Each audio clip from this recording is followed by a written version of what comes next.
madaxweynaha dalka China ayaa booqday masaajid ku yaala dalkaas oo bulshada muslimka ah ku cibaadaystaan. sidoo kale ra'iisul wasaaraha dalka China Li Jinping ayaa booqday masaajid kale oo muslimiinta tirada yar ee ku nool dalkaasi ku cibaadaystaan.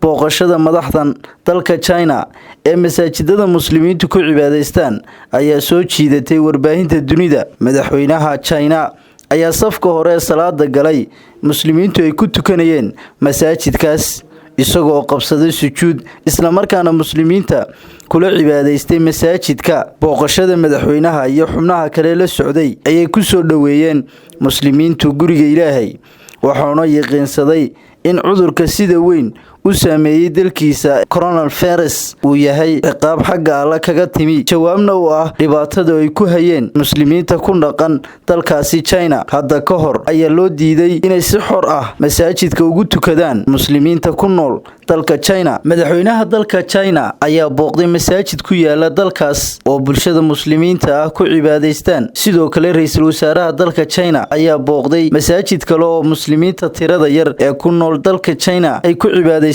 booqashada madaxda dalka China ee masaajidada muslimiintu ku cibaadaystaan ayaa soo jiidatay warbaahinta dunida, wuxuuna madaxweynuhu safka hore salaada galay muslimiintii ku tukanaysay masaajidka isagoo qabsaday sujuud isla markaana muslimiinta kula cibaadaystay masaajidka. booqashada madaxweynaha iyo xubnaha la socday ayay ku soo dhaweeyeen muslimiinta ku nool dalka China masaajidka Ilaahay, waxaana yaqiinsaday in cudurka sida weyn u saameeyay dalkiisa ee coronavirus uu yahay ciqaab xagga Alle uga timi, jawaabna u ah dhibaatadii lagu hayay muslimiinta ku dhaqan dalka China oo hadda ka hor loo diiday in si xor ah ugu cibaadaystaan masaajidada dalka China. madaxweynaha dalka China waxa uu markii kadib muslimiinta ka codsaday inay u duceeyaan inuu Ilaahay ka dulqaado dhibaatada haysata dalkiisa ee uu ku saliday xanuunka coronavirus, inuu Ilaahay ka dulqaado dalweynaha China. madaxweynaha China ayaa sidaasi ka bariyay in muslimiintu ugu duceeyaan dadkiisa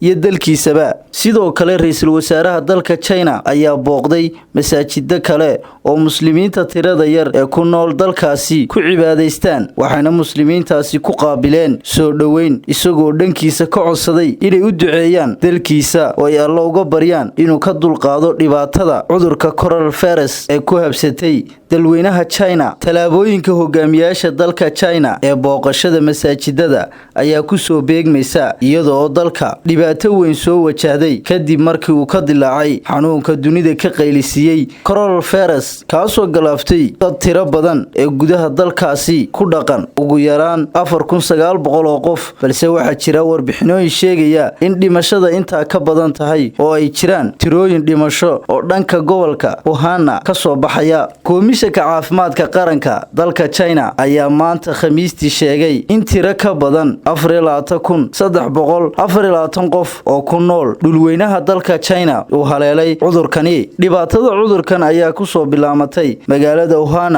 oo ah caasimadda gobolka Hebei, isla markaana ah magaalo ganacsi dunidu ku xidhan tahay oo ganacsi leh, isla markaana ganacsiga China dunida la wadaagta xudinna u ah waxyaabaha China ugu badan ee laga qaato. ganacsiga uu China la lahaa dunida inteeda kale, iyadoo ay wadamo badani joojiyeen gebi ahaanba in duulimaadada dhanka cirka iyo gaadiidka badeecadaha qaada ee badda mara sida maraakiibta iyo dooyuhu uga yimaadaan dunida kale. Cawil Muuse Xasan, Cawil Jaafi.